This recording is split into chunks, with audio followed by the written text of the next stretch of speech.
Miami's game versus the Bulls was postponed, but there are still questions about the team's front court. Has pairing Bam Adebayo and Kel'el Ware been a failure this season? And Wes, Giannis Antetokounmpo had some interesting comments about his future in Milwaukee. Big deal or no deal? As with everything with Giannis, it's a big deal. I'm just wondering, is the Giannis trade also going to be postponed?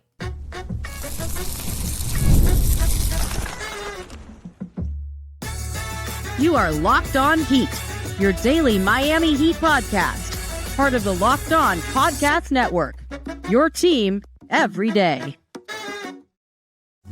Welcome to Locked On Heat, your daily podcast on the Miami Heat, part of the Locked On Podcast Network, now the #1 sports podcast network. Whether you're tuning in on YouTube or on your podcast app, thanks so much for making Locked On Heat your first listen every day.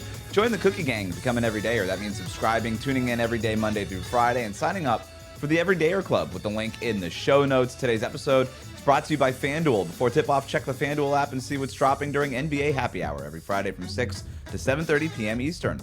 I'm Wes Goldberg, host of Locked On NBA Daily and Real GM Radio. I'm here with David Ramil. Both of us are credentialed Heat media members who cover this team every day. An interesting show for you today. We're going to get to these Giannis comments in a second and then ask the question, try to answer it, whether or not the Bam and Ware front court has failed. But first, David, we're recording this on Thursday night for what was supposed to be our post-game show after Heat Bulls. Instead, we didn't get a game because it was delayed because of humidity in the arena. The official word from the NBA is that it's been postponed due to moisture on the floor, rendering the court unplayable.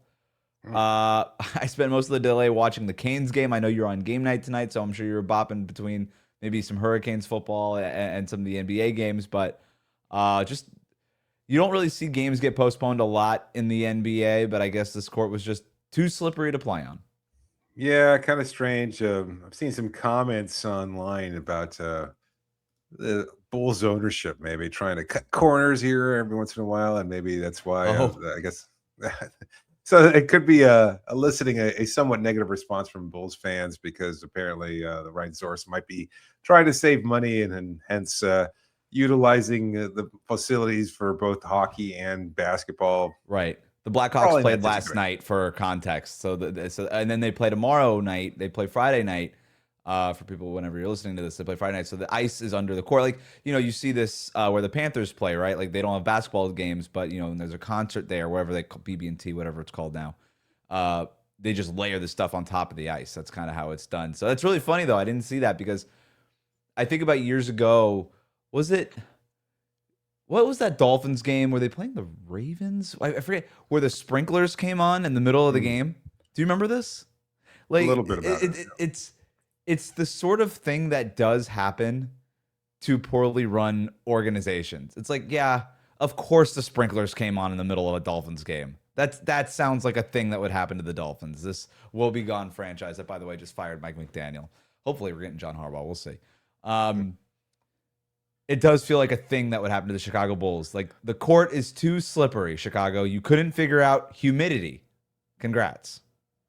It's only the windy city, not the humid city. That's Correct. Miami's job, right? They couldn't figure it out. But you know what?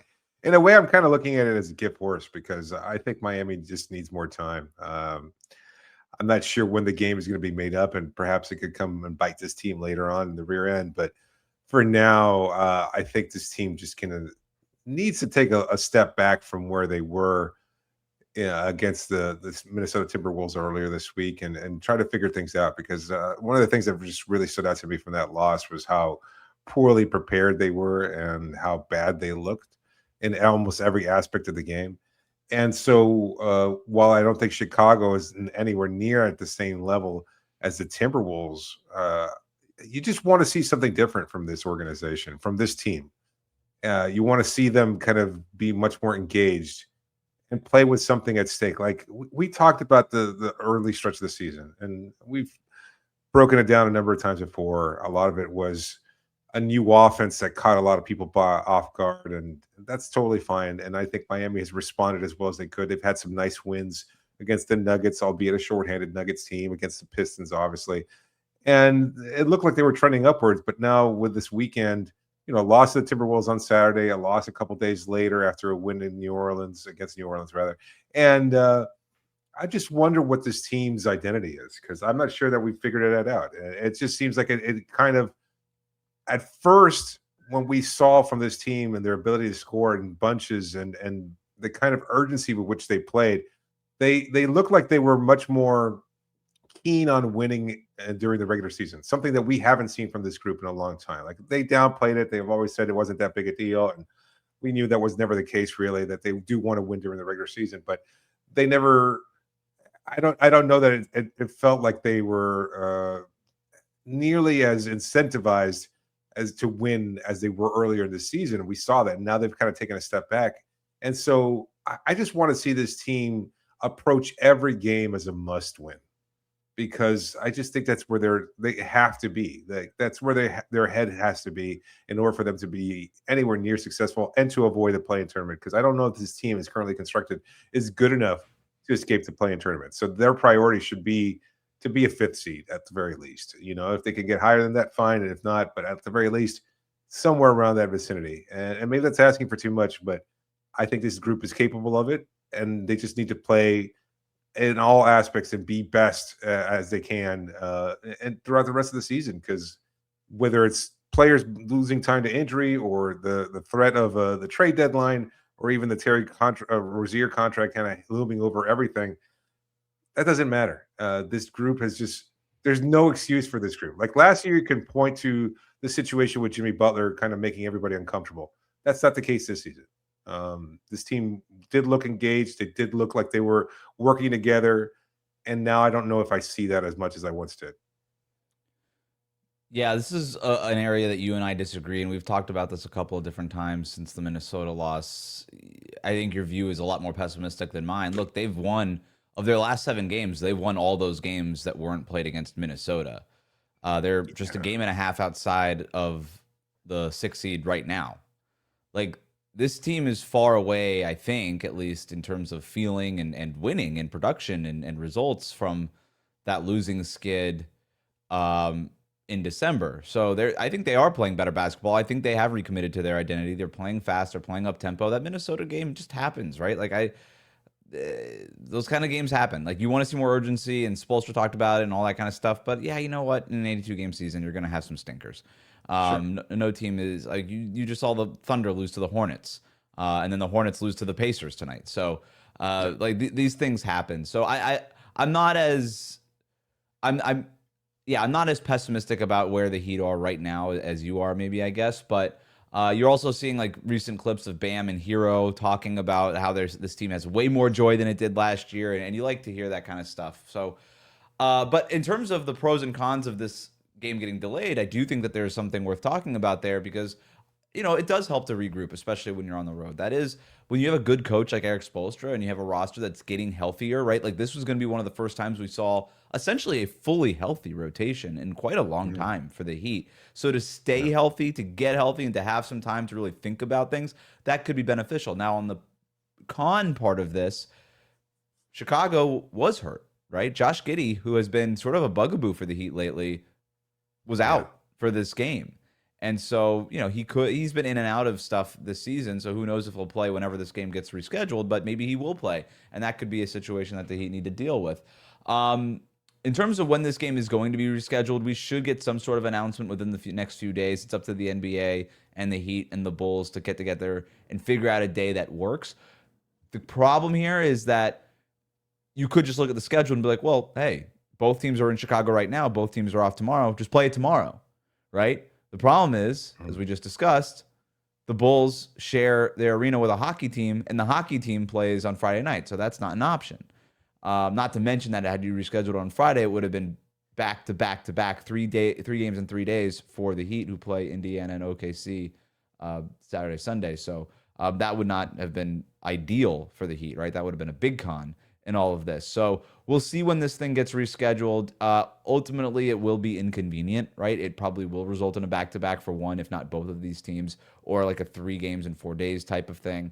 It's going to suck for both teams whenever it's rescheduled. It might just be a one-off road trip for the Heat also, which is never – players hate that, teams hate that. It's like, if we're going to go on the road, let's stay on the road for at least a couple of games. So we'll see what happens. The other interesting thing that happened in this game, David, that didn't get played was a rotation change. Erik Spoelstra, with Tyler Hero back and Jaime Jaquez Jr. back, deciding to go away from the Bam Adebayo and Kel'el Ware frontcourt, which begs the question, has the Adebayo and Ware frontcourt failed? We'll answer that next. Today's episode is brought to you by FanDuel. The wild card round is here, and FanDuel is officially in playoff mode. Every game day during the NFL playoffs, FanDuel is giving customers even more ways to get in on the action. Because right now, every NFL playoff game day, FanDuel users get a profit boost pack waiting for them inside the app. Each game day, you'll see a pack loaded with multiple profit boosts that you can apply to the bets you like most. You can open your profit boost pack first thing on a game day and see what boosts you want to apply. The boosts let you lean into your game day instincts, whether you're backing momentum or the team's defense or maybe quarterback play, could even be coaching. The boosts give you more juice to the bets you already like, and every play feels bigger, and the boosts make your bets feel that way too. You make your picks, then apply your profit boost to go after even bigger payouts while the playoffs get rolling. So visit FanDuel, an official sportsbook partner of the NFL, and grab your profit boost pack every NFL playoff game day. We'll be right back. Thanks again for making Locked On Heat your first listen of the day. Thanks for making Locked On the #1 sports podcast network. You already live your team every day. Now take it up a level and go ad-free. Join the Everydayer Club and get Locked On Heat with no interruptions, a members-only Discord access, and more, all for just $5 a month or annually $50 a year. Go to lockedonheat.supercast.com or check the link in the show notes to learn more. We did get one interesting decision from Erik Spoelstra that happened pregame. It was a switch to the starting lineup. He takes Kel'el Ware out.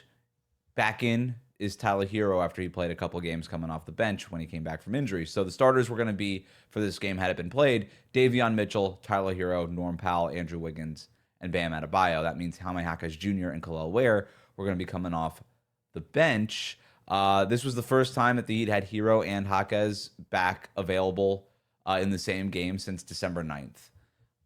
So we knew that something had to change, David, kind of talking around the Tyler Hero thing. Would he come off the bench?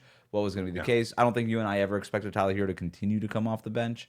But Ware comes out against Chicago. We'll see if Spo decides to stick with this against Indiana and OKC over the weekends. But what was your thought on the decision?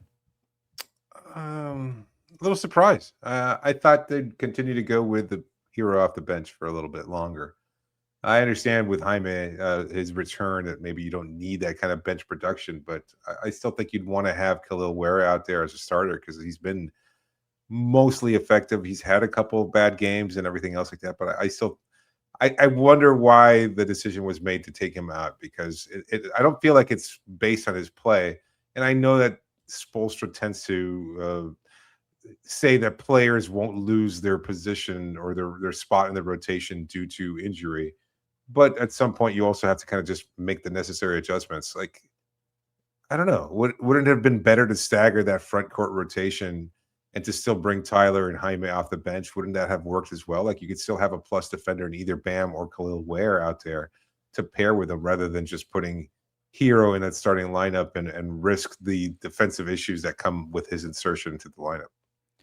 Yeah, I think the defensive concerns are valid, right? Like when you have Tyler Hero out there with Norm Powell, who's not a bad defender, but he's not a plus defender, I don't think. He's not a great one. And then Davion Mitchell, who's obviously a very good defender against certain players, but he's undersized against other kinds of players. You're just a little bit, and you're taking your 7-footer, your tallest guy off the court. You're going from pretty big to pretty small with one player rotation change there. But Kel'el was really bad against Minnesota. He was a -17. He got completely outplayed by Rudy Gobert. I don't think that taking him out of the lineup was punishment, although we did hear Erik Spoelstra get a little bit more critical of Kel'el Ware after that Minnesota game. I thought he's played just sort of okay lately. He hasn't been hitting those highs of like the 20 points and double-digit rebounds. It's not 28 points, 19 rebounds. He hasn't been hitting those highs quite as much. I think defensively, like I said against Minnesota, he just looked chaotic and just all over the place. It felt like a regression. Spo, again, did talk about, development is not linear, blah, blah, blah. I do think this was the right decision, though. I think this is the right call. Not just because against Chicago, you're not really worried about their size. So you could look at this and just be like, well, you know what? Chicago plays up tempo. You play up tempo. Just get your best shooters out there and just make it happen.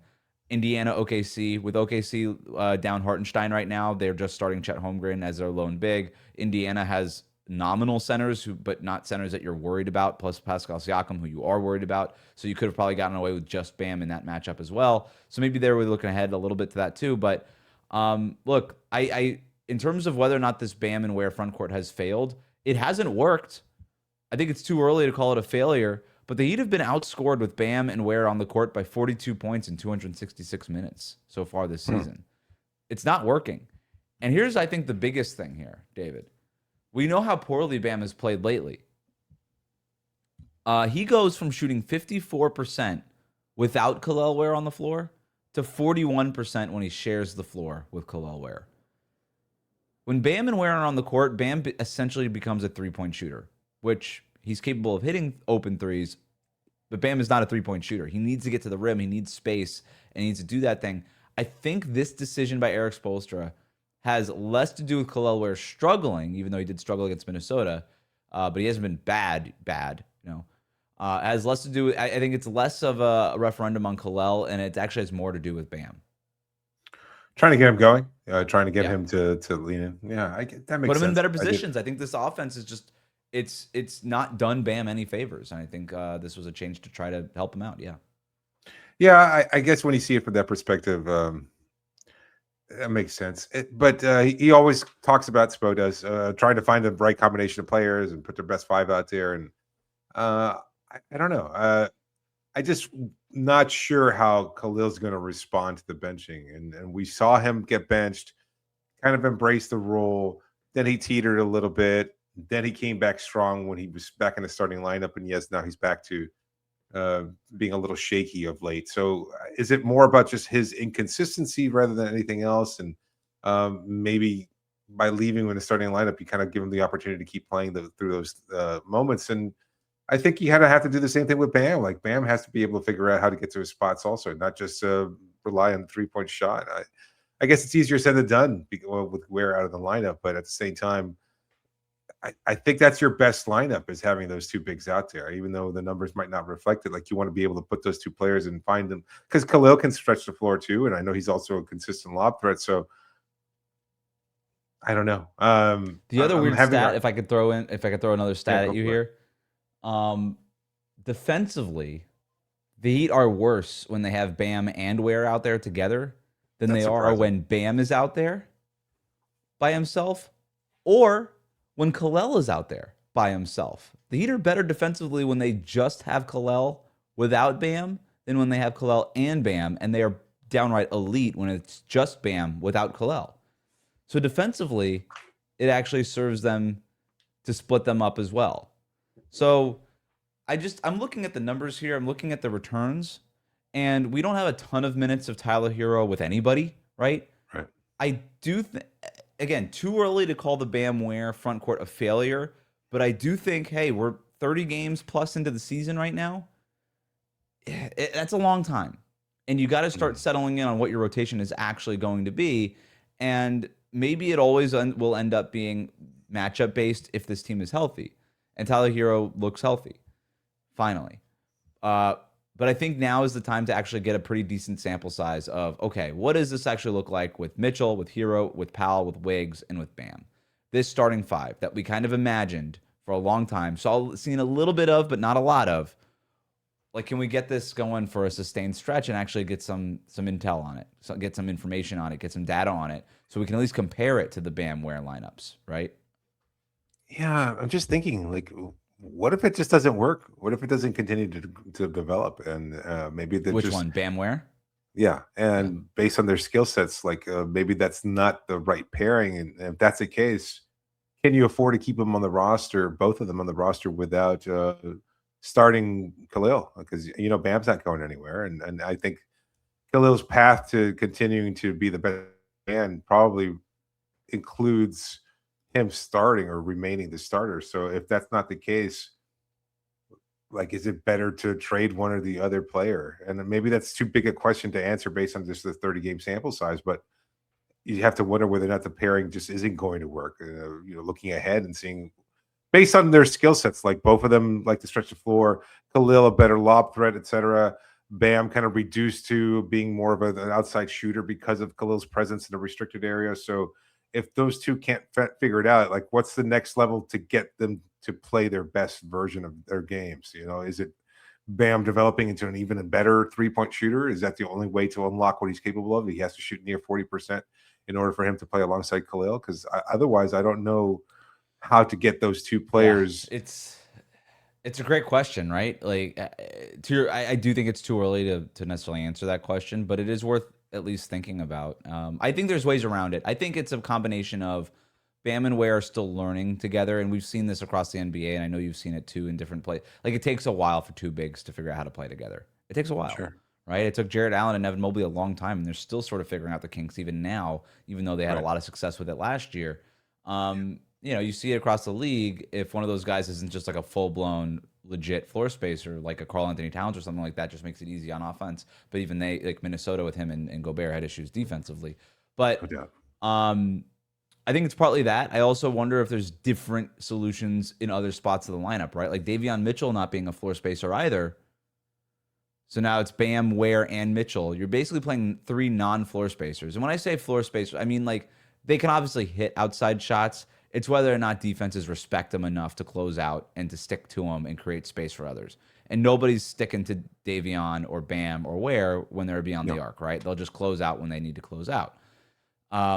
I do wonder if there's a lineup that works if it's just Hero, Powell, Wiggs, Bam, and Ware. But Mitchell's just been so good, especially as a point of attack defender, that you can't really afford to take him off the floor, which Spo hasn't, right? In all these different versions of these lineups, Davion's always out there as the starting point guard. So I'm not saying that's a mistake. I'm just saying like there's different ways. And then plus this offense. This offense doesn't do Bam any favors. Like if you were to run more pick and roll, maybe then Bam can get unlocked a little bit. And even with Ware in the dunker spot, that could actually be a helpful thing, right? With Ware's gravity there in the dunker spot, it could actually free up Bam for some of those like kind of 5-foot float jumper type things. So I think there's different options. I don't think that we're ready to call it a failure, but right now the results have not been positive, and I do think it's time to at least try something different. But maybe it does result in a trade. Speaking of trades, Giannis said that demanding a trade is not in his nature. What does that mean when it comes to his future in Milwaukee? We'll talk about that next. Today's episode is brought to you by BetterHelp. As we roll into the new year, there's a lot of pressure to chase a new you. But sometimes it isn't about reinventing yourself. It's about feeling a little less weighed down. Therapy can help you understand what's been holding you back by giving you an outside perspective on your emotions, your motivations, and your relationships. And that's why BetterHelp can be such a helpful place to start. Their therapists are fully licensed in the U.S. and work under a strict code of conduct. They help match with a therapist based on your needs and preferences. So you're not doing all that legwork on your own. And if the match isn't the right fit for some reason, well, you can switch to another therapist from their tailored recommendations at any time and with no additional cost. BetterHelp has served over 5 million people with more than 30,000 therapists, and live sessions average a 4.9 out of 5 rating across more than 1.7 million client reviews. BetterHelp makes it easy to get matched online with a qualified therapist. Sign up today and get a 10% off at betterhelp.com/LockedOnNBA. That's BetterHelp, HELP.com/LockedOnNBA. We'll be right back. Let's get to these Giannis comments. So this is from a Q&A between Giannis and Sam Amick of The Athletic. And in it, Giannis says that he will never ask for a trade from the Bucks, saying, quote, "That is not in my nature," end quote. Then when asked if he's decided to stay in Milwaukee past the February 5th trade deadline, Giannis said, quote, "As of today," end quote. So I do encourage everybody watching and listening to go ahead and check out the full article and the full back and forth between Sam and Giannis. I thought Sam did a really good job of pressing Giannis on a lot of those answers, but Giannis stuck to his guns, I thought, did reveal a few things in terms of his thinking. I think we got a good sense of what Giannis was thinking, but at the end of the day, what did you make of Giannis's comments when you saw the story? I don't know. It's hard to tell with him because he's got this very polished image as the nice guy, the good guy, and he certainly doesn't want to endanger that. I mean, we saw it firsthand what happened with LeBron and his league-wide popularity after he joined Miami in 2010. And while I think the Antetokounmpo situation is still very different, I think he wants to preserve how he's viewed by teams around the league and by fans more than anything else. Like he was a homegrown product. He was drafted by the Bucks. He took his time to develop, and he became one of the top players in the NBA. He's won his championship there. He was able to bring something to the Bucks that they hadn't sniffed at since the early 70s. So it's it's an interesting thing for him to just go out and say, no, I can't demand a trade. And I don't know that I buy it, though, because with him, he's so intent on preserving that image that, of course, he says that. I mean, I remember just a few years ago when Kyrie Irving assured Boston Celtics fans he wasn't going anywhere, that he loved Boston, etc. This was, I think, before their season opener when they were having a fan event, and everybody cheered and clapped, etc. Less than a year later, an injury-riddled year where they struggled and they couldn't find their kind of footing together alongside Jason Tatum and Jaylen Brown, he wound up going and joining the Brooklyn Nets. So I think players do this all the time, and I can't blame them for it. You don't want to deal with that. You just want to shoot it down publicly and say, no, that's just not me. That's not who I am. I don't read anything into it at all. I think he's just saying something for the sake of putting it out there publicly. Privately, I think he's still very much his own person, and we'll find out about it later. Like this strikes me as the kind of situation where if he gets traded, and whether it's the trade deadline or the summer, I think we'll find out about it, and then everybody will kind of do the reporting and researching and find out from somebody within the team. It's like privately, Giannis did. Oh, now we tell us stories. Yeah. Express some discontent with the way the team was being built and didn't like the same path, etc. It'll be after the fact. I think you're right. To me, this is all semantics, right?